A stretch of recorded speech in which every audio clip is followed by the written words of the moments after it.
If you've thought to yourself, I just want to feel more comfortable in my own skin, and you're tired of being at odds with your own reflection in the mirror, then today's episode is for you. You know that famous line from Forrest Gump, life is like a box of chocolates. You never know what you're going to get. For me, that quote was more than life's unpredictability. It was what it was like to wake up every morning. Am I going to be bloated? Am I going to be puffy? Am I not going to like the way I feel in these jeans? Am I going to figure out what to wear in enough time? It was like I never knew what version of my body I was going to get that day. And that feeling followed me for years.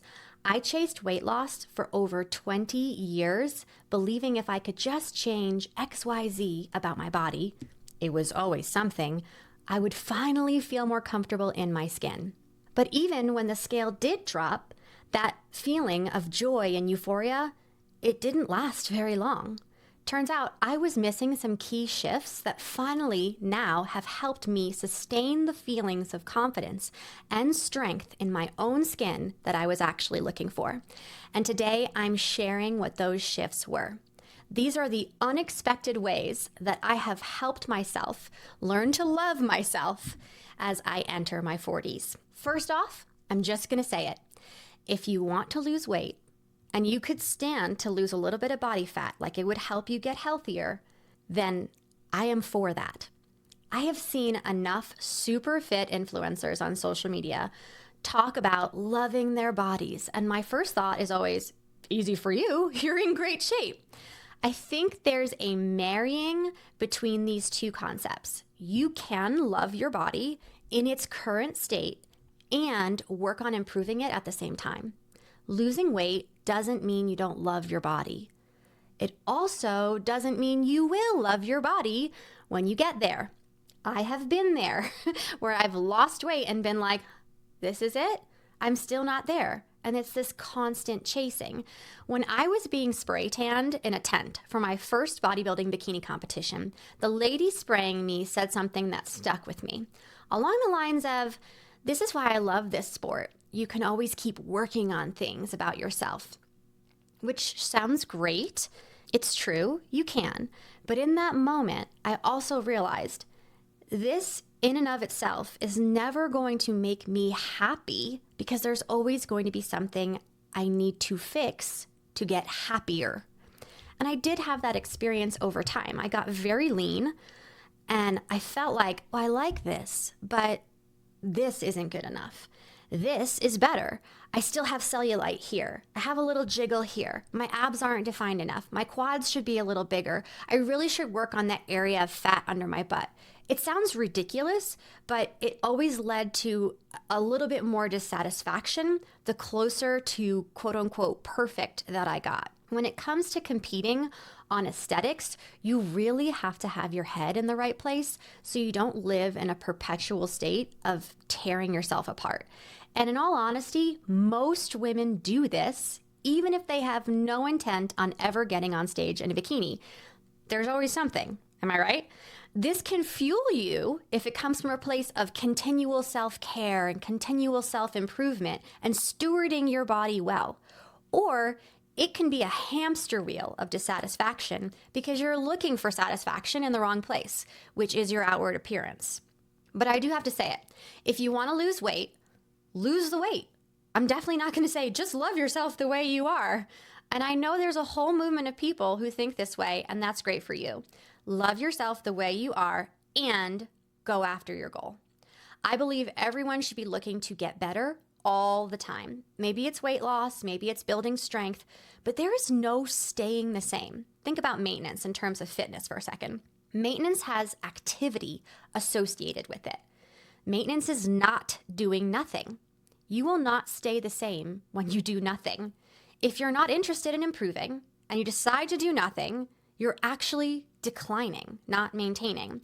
That's a whole nother talk in itself, but it takes work. So please don't think that inaction on your physical care routine means you're maintaining. That's simply not true. And maybe some people need that little splash of cold water in the face that you're intended to grow because things left unto themselves deteriorate. That's the law of entropy. Anyway, I had to get that out of the way. I need to be clear. You can be more comfortable in your own skin right now and confident in your body immediately and in the process of going after your fitness and health goals. And you don't need to give up your fitness and health goals to achieve peace with your body and self-acceptance. So I have to first tell you that there are practical actions that will help right away when you're feeling better physically, which will help your mental outlook. And when you feel mentally more centered and in control of yourself, you'll be in a better place with your body. And then I'm going to give you a list of more unconventional practices that don't have as much to do with working out or eating or those kinds of behaviors that have really helped me like myself more. Okay, so right off the bat, fuel your body with enough food, especially protein. Stop undereating and nourish yourself. Start nourishing. I just love that word. More food, like the right amount of food for you, equals more energy, better mood, and stronger metabolism. There are multiple online calculators you can use to estimate your own caloric needs, but you are not a human math equation. See how much you eat regularly, so do check yourself. Use the calculator to find two estimates. One would be your basal metabolic rate. That's like what you need to keep the lights on, meaning lying in your bed all day, just blinking your eyes. And then estimate your total daily energy expenditure, which includes your own movement and activity. See how far right now over or under you are on those numbers compared to your normal eating, Then you can make an educated decision about whether or not you should gradually move towards those numbers. As a general rule of thumb for middle-aged women, if you are eating less than 10 times your ideal, not current, but ideal body weight in calories, there's a strong chance you're under eating, which will slow your metabolism over time, deteriorate your muscle, and you just won't function as well. It's going to affect you mentally. Food is brain fuel. Next, I stay on a perpetual quest to build muscle by lifting weights regularly, which helps me to feel strong, capable, and proud of what my body can do. And yes, it helps with that toned look. Whether or not you see the muscle right away doesn't really matter though. We all want to be happy, right? Essentially, we feel happier when we see that we're making progress. Building strength will happen on the path to adding on more muscle. And when you notice that progress of getting stronger, it will give you more uplifting feelings about yourself. You don't need to lift weights daily, by the way, 2 to 4 times per week. It's more about quality than quantity. And honestly, I only give like 30 to 40 minutes to it. But I do move daily, even if it's just walking. Movement is the fastest way for me to reconnect with my body, appreciate it, and shake off the blah feeling if I'm having it. Next, I balance my blood sugar. Stable energy equals stable mood, fewer cravings, less bloating, which then means more comfort in my clothing. Fibrous foods like veggies in my mouth first when I eat, then quality fats like nuts, avocados, extra virgin olive oil, and protein. Those are the things that are going to help blunt the blood sugar response. I avoid lonely carbs as a snack or meal, and I minimize added sugars. So if you're eating something with added sugar, like a donut or a dessert in general, which I'm not talking natural sugar like fruit, by the way, I have it with a meal or after a meal, so there's less of that blood sugar spike. I eat breakfast, I know, a novel idea, and then I eat every few hours. This is an indirect way of me feeling more comfortable in my clothes because when I'm mentally and energetically stable, I'm going to feel better in general. I also hydrate like it's part of my job every day. Sometimes feeling off is literally dehydration. So I drink a lot of water, like typically 3 liters to 1 gallon a day, and it helps me think clearer and feel more light. Next, I prioritize quality sleep. There's no amount of coffee, cosmetics, or workouts that can help fix exhaustion for me. Rested women glow differently. And I know I can get by fairly well on around 7 hours, but I have found that 8 hours really makes a difference for me. I notice it. This means that I have routines in place to get myself wound down and in bed. If you feel like you need me time in the evening, this is especially true for moms, and that involves mindlessly watching things or scrolling, which actually stimulates your brain and delays your bedtime, is that really you time? Or would it be better to go to bed and have some actual time to yourself first thing in the morning so you feel like you own the day right away? Lastly, for the physical care items, learn your body's signals, track your cycle, and then don't be surprised if you're not feeling as great around your luteal phase. Just acknowledge, oh, this makes sense. And that kind of eases that off a bit. Notice what foods make you feel amazing or awful. Listen to what your body's telling you through biofeedback, which is like your ability to handle stress, your strength, your sleep, your recovery, your hunger, your cravings, your bowel movements, any other signs and symptoms your body gives you. Pay attention to them. Monitor them if they're recurring. Okay, now to the more unconventional stuff. I'd love to know in the comments, if you're watching this on YouTube, which of these stands out to you and which of them you're going to put into practice. I chose to stop wearing clothes that make me uncomfortable. Sounds like a no-brainer, but women are so slow, myself included, to give up outfits that were once right for us. It's absolutely ridiculous when we think about it, that we want to change our bodies instead of our wardrobe. I have to tell you, I hate shopping. I'm not one of those women. One of my best friends is like that. She wants to go to the mall. She loves to browse. Like, she loves the whole shopping experience. And I can't get down with that. I am a woman on a mission. Like, I just get in, get out. I think shopping lighting is the worst. And I just want to get what I want to get. It would be impossible for everything you choose to try on to be right for you, given that there are millions of unique shapes and sizes in the world. So you do need to shop with a little bit of nerves of steel and understand that. Then dress for how you want to feel now, not when you hit a goal weight. Clothes that fit well and feel good on you change everything. If you simply wore outfits that fit your current body and didn't try to force yourself into something from high school, you would probably feel better. And as I've said, I've gotten myself down to a very low body fat percentage in the past. I've also had what's considered to be an overweight BMI before. I have had 2 kids. My body has been through a lot of different shapes and sizes over the years. I don't have the expectation, though, that my closet will contain one size for the rest of my life, and that must be it. I must stay that size perpetually to be a happy person. It's just a number. Let's not be married to it. Plus, clothing companies are not all the same. I've seen this a lot with my kids. It's like, okay, she can wear a 4T in this, but if you put a 4T on all of a sudden with this other company, it's like, this looks ridiculous. Okay, so we're just giving too much worth to a number or a size or an item of clothing that once gave us a feeling that we loved, and we keep trying to relive that feeling through the item of clothing instead of just choosing something else that's better for us right now. Another tip I learned recently is to wear well-fitted clothes because it actually makes you look wealthier, meaning buy clothing that is quality and have it tailored.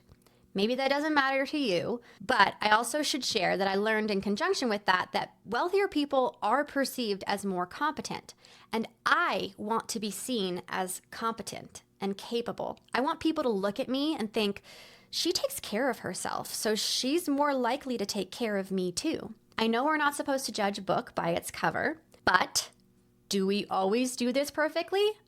I don't know anyone who does. I wish I could say I always did, and I try. And I will speak as a woman of faith. The Bible says in 1 Samuel 16:7 that people judge by outward appearance, but the Lord looks at the heart. Which I definitely want to be more like Jesus and be pure in heart and look at everyone as an image bearer of the Creator first. But I also read that it says people judge by outward appearance. That's a thing. So I'm working on changing me, but I'm not actually able to change all of human nature. So if you're always in a place where you don't mind people seeing you because you're dressed for the current you and how you want to feel that day, you won't be running and hiding if you run into someone at the grocery store. You won't be standing behind your kids strategically in every picture or just not being in the picture at all. I know a lot of moms out there that are nowhere to be seen on their own social media accounts. Dress for your body now. And we live in a day and age where there are professionals on the internet that can teach us how to do this for free. I love that. They'll show me how to dress for my own features. I like those wide leg trending mom jeans, but I am 5'1". I look ridiculous. I tried them on 2 days ago. It doesn't matter what's in right now if it doesn't work with my proportions. I can't lengthen my legs. So learn how to dress for your body in this moment, and you'll save yourself a lot of frustration about your body in general. Next, I intentionally limit comparison, especially with social media. You can't become your best self while you're always wishing you're someone else. This is hard. I get it. It's so tempting because we're bombarded with it, but no one can beat you at being you. That's so exciting. I never thought about that until my 30s, but no one can be a better Victoria Hartcorn than me. The Bible literally says measuring yourself against others is not wise. It's so ingrained in us to do this as a culture, but it never leads to productive feelings because it either leads to defeat or pride. Neither are helpful or admirable. So to get out of this pattern, unfollow people, mute them. I do that. Or take breaks. If they're not inspiring you, then shut it down. Did you know the word inspire means to breathe life into? Are the people you're following breathing life into you? Are the people that you give so much weight to their opinion of you breathing life into you? Are you breathing life into you? The antidote to comparison is contentment, and you will experience more contentment when you practice gratitude for what you have. Not in a comparative way, like I'm so glad that I have this because she has that. Everyone has a uniqueness that is beautiful. Beauty is very subjective, and the grass is always greenest where it is watered. I suggest watering yourself a little every day. There's no law out there that says you can't compliment yourself to yourself. Water your loved ones. Whenever you feel an urge to give a compliment or a word of encouragement, do not hesitate because that waters you as well.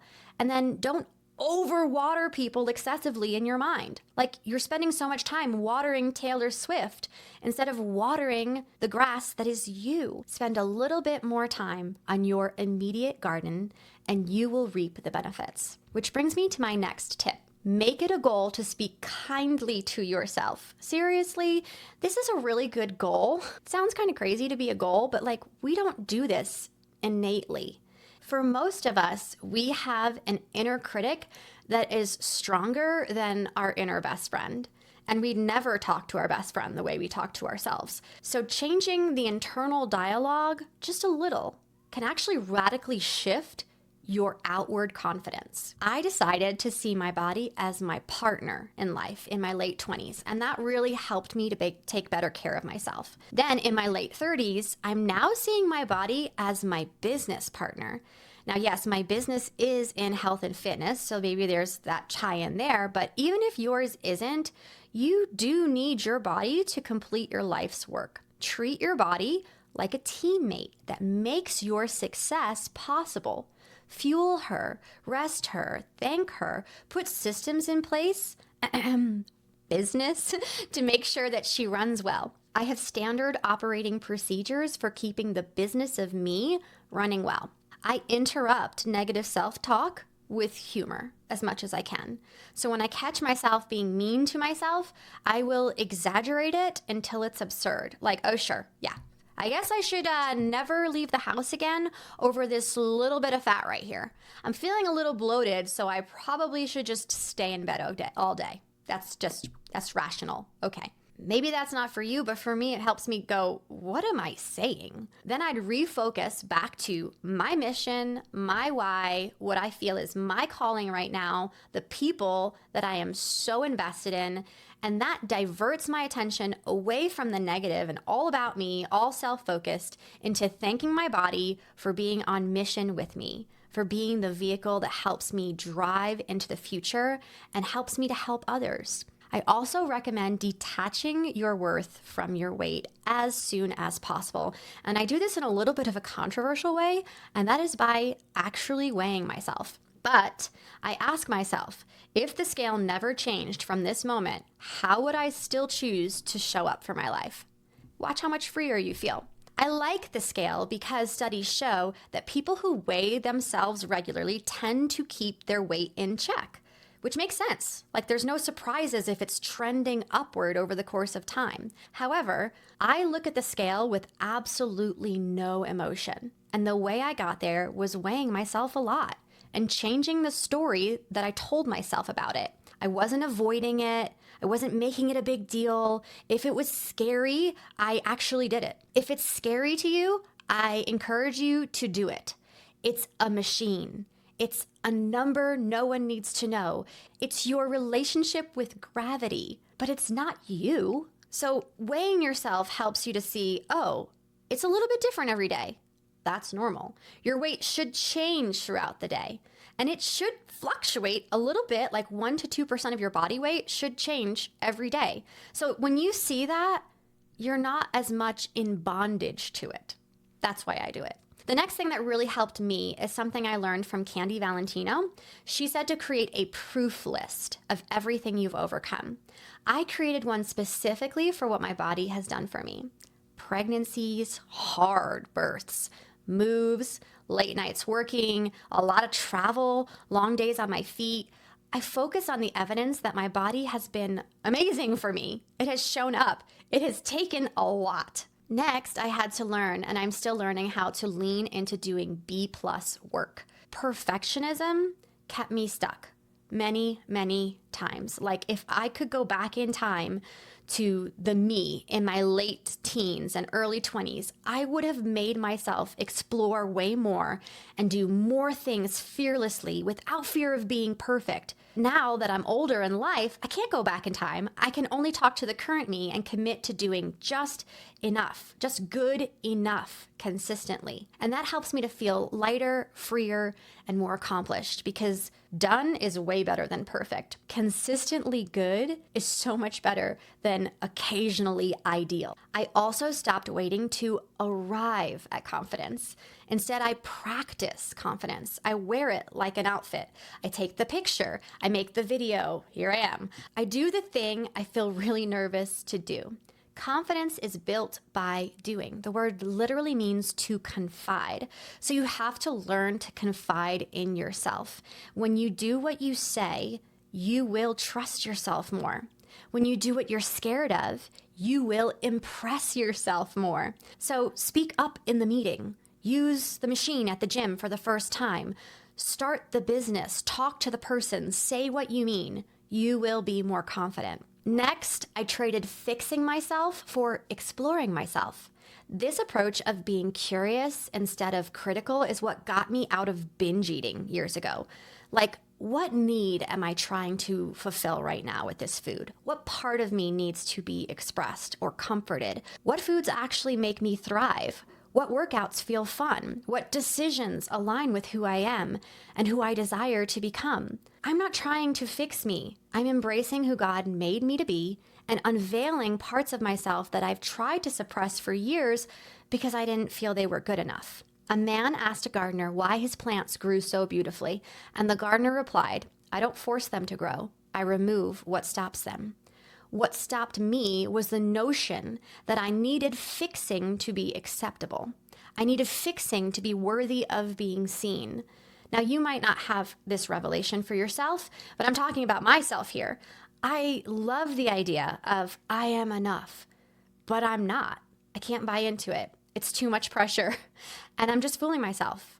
Jesus is enough, and I'm made right only in him. I also romanticize the small, ordinary moments. I drink the coffee outside on the deck. I hug my husband when we watch the sun go down on an average Tuesday. We can light a candle for dinner tonight. I do my hair, even if I'm staying at home sometimes and no one's going to see me. Feeling good in your own skin starts with noticing joy in the simple and how blessed we really are. Last year, I joined a couple coaching programs and masterminds and really latched onto the concept of relating to future me more than past me. It's very tempting to live from our past and consider our biography our destiny. But the truth is, the past and the future only exist in our minds, and the past is just the story we tell ourselves. For me, postpartum was really hard. I know it was really hard, but I now look at it with kind of rose-colored glasses, right? It's like I'm putting my own story and spin on it and making the past a certain way because now it only lives in my head. Well, I'm going to put my own story and spin on my future. Can I control everything about my future? Of course not. Again, it's in my imagination, and I'm going to use my imagination to expect the best instead of predicting the worst, which is also made up. We spend far too much current energy in our minds on future outcomes we don't actually want. So when I look at the future and I picture myself at 45, 50, 60, 70, what would she want me to stop? What would she want me to start? What would she want me to not obsess over right now? What would she tell me matters the most? Listen to her. Don't waste your life on things that future you would tell you is not worth it. And lastly, I now take the time to celebrate more little things that no one else can see but me. I'm conditioning my brain to look for little victories everywhere. I'm teaching myself I can overcome. My new commitment to rest, saying no to people pleasing, drinking water instead of another coffee. I can take progress from being invisible to undeniable. I'd love to give you a couple journal prompts to close up this episode. In what ways has my body been an incredible business partner to me in my life? If my weight never changed, how would I still choose to show up as my best self? What's on my personal proof list of moments my body was so there for me? Where am I letting perfectionism block me from progress? How can I embrace B+ work this week? How can I add humor the next time I catch myself in negative self-talk? What would future me tell current me to stop worrying about right now in this moment? What ordinary moments in my day can I romanticize to feel more present and joyful and comfortable where I am? What's something small I've been doing lately that deserves a little more celebration? How can I practice confidence today without waiting to feel ready? How can I shift from fixing myself to exploring what makes me me and what makes me thrive? Thank you so much for joining me today.